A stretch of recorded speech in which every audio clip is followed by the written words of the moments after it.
Hey guys, it has been a while since I have come on and actually just kind of talked to you. I am cleaning the house, so I look a hot mess. But while I was cleaning, I was just kind of thinking about a few things, and I want to talk a little bit about like relationships with food. So I want you to sit here and I want you to think first off, what is your relationship with food? Do you feel comfortable with eating? Do you shy away from certain foods because you're afraid of what it's going to do to your body? Do you not care and just eat, and whatever happens, happens, and then complain about it later? Or, what is your relationship? What are you feeling when you eat or when you think about food? How often do you think about food? What types of food do you normally eat throughout the day?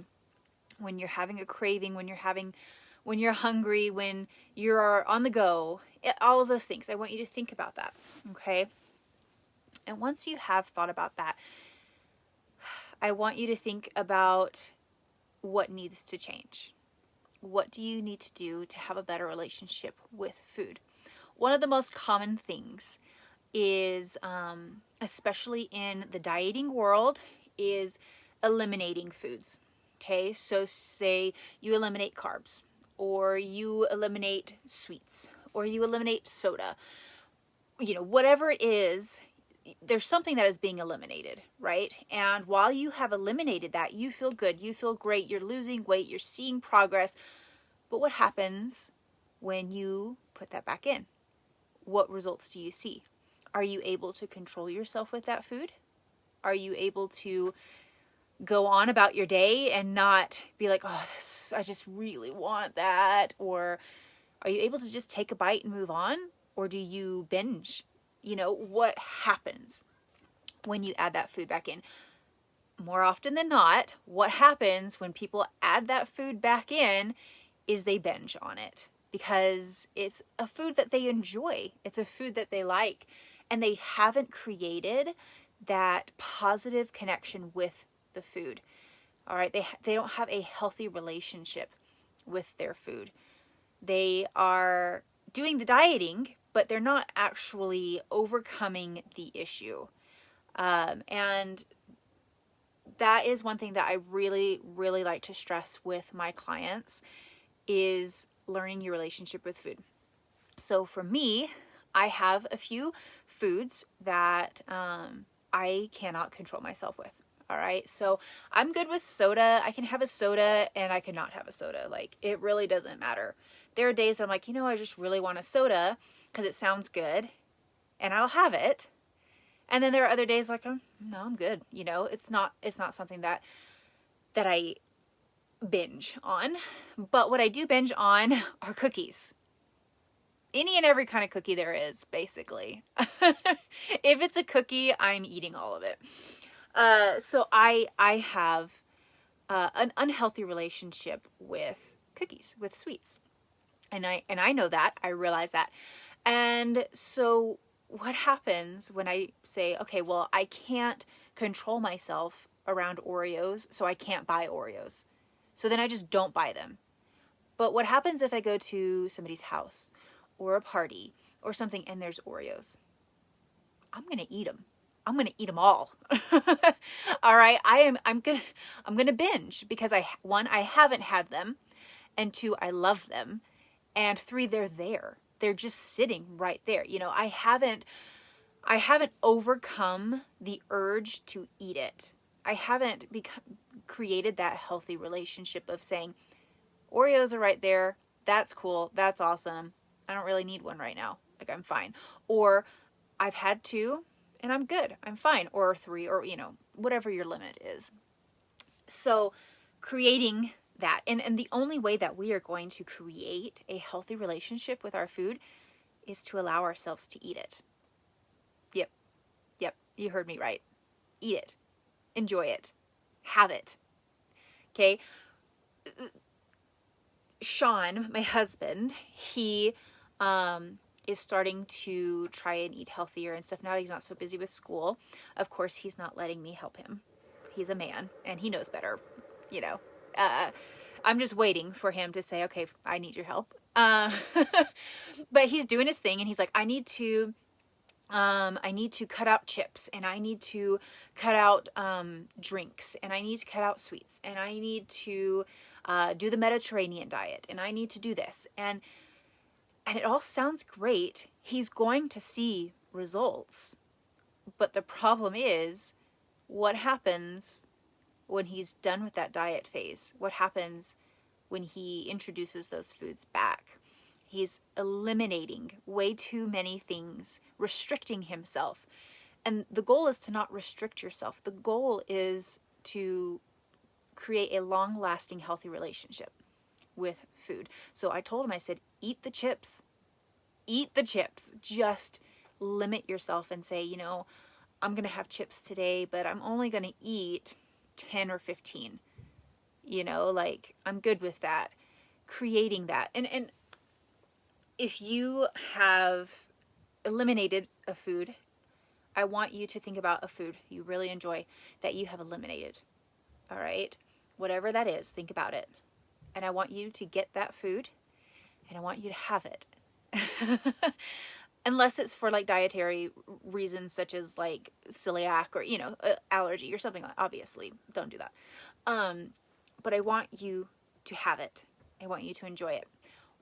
What might happen is you might enjoy it too much at a time, and that's okay. It will eventually get to the point that you are going to realize, I can have this. I'm not restricting myself from it. You know, the whole thing about we want what we can't have, right?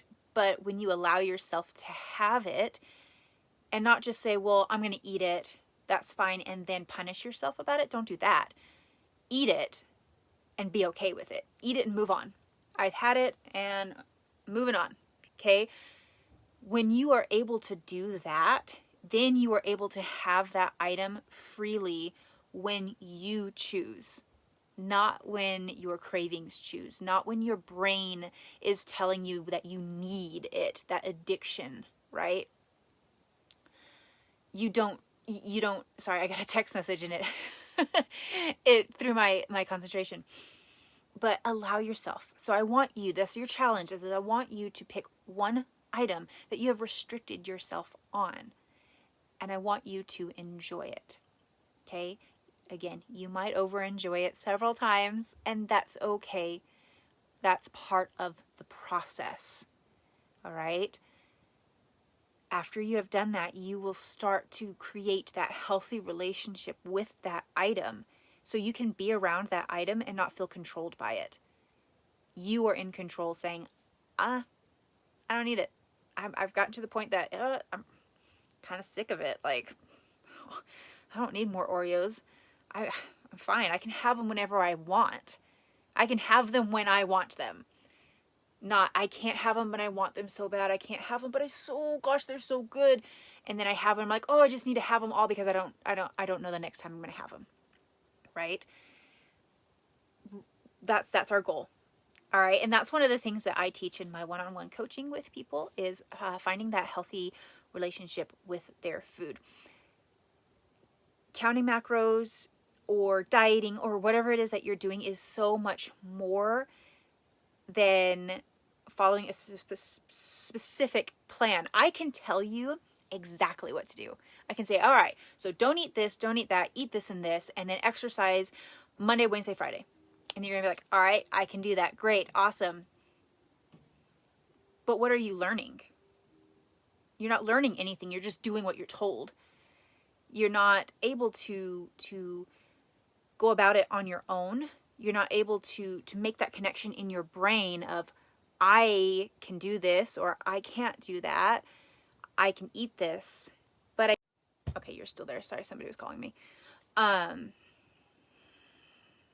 many distractions.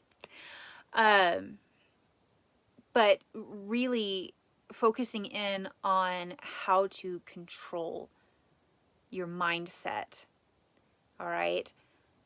Being told what to do and learning to do it on your own is completely different. It's like parenting. If you are a parent, or even if you have a pet, if you're a pet parent, you know that you put guidelines in place and you say, all right, you can't do this. Okay, you can't do that. Right? But are they learning that they're not supposed to do it? Or are they just not doing it because you said not to do it? Okay, especially kids. Kids learn by experience. And it's the same thing with food. You learn to control your habits by experience, not by elimination. Okay, kids don't learn if you don't let them do it on their own. If you say get down from there 15 times and they still don't get down, whatever happens, happens, right? And then they learn from it. Okay, they break their arm. Well, I told you shouldn't have done that, right? Now do you know why I didn't want you to do that? Yeah, I know why now, because I'm going to break my arm, right? Same thing with food. It's the exact same thing. If you limit yourself and you tell yourself, I can't do this, I can't have this, you're never going to learn how to control yourself when you do have it. You're never going to learn. You're never going to progress. All right? Anyway, that was on my mind and I want to talk to you about it. If you have more questions about it, please ask me. Like, I love this stuff. I love talking about it and I love helping people. So definitely message me. I still have some spots for one-on-one coaching for March. And if this is something that you really have a difficulty with and you want to do one-on-one coaching to kind of help you get over the rut that you're in and enjoy all the foods that you can and have control over those foods, then definitely sign up for my one-on-one coaching. And I'll talk to you guys later. Bye, guys.